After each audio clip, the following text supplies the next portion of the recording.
So I guess you guys are wondering one thing: how do I back up my footage?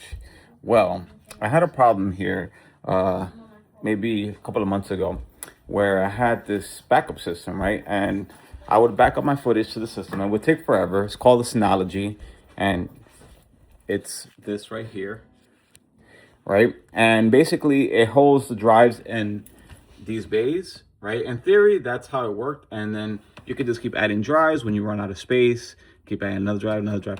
But what happened is I ended up blocking myself out because I had to reset it, and I needed some encryption key and I couldn't find it. It was like a file or whatever. So then I ended up having to get a whole new backup system. So this is what I now have. What I now have is the QNAP. So the QNAP, basically, I have two drives, 14 terabytes each, and one backs up to the other. So I back up all my data here, right? And then that duplicates itself to here. So I have a backup within this enclosure. So now I have this, right? And it's a backup to this. So this is 14 terabytes, it backs up this. So if this goes down, it backs up here.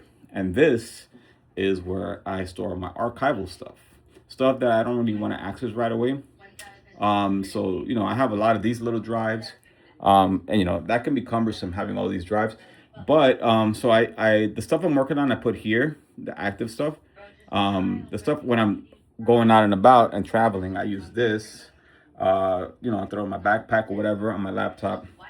But when I'm working on my desktop, right, and this is it right here, it goes here. From here, it automatically backs up, okay, through the Time Machine. The Time Machine is a program that Mac uses to back itself up on the other drive.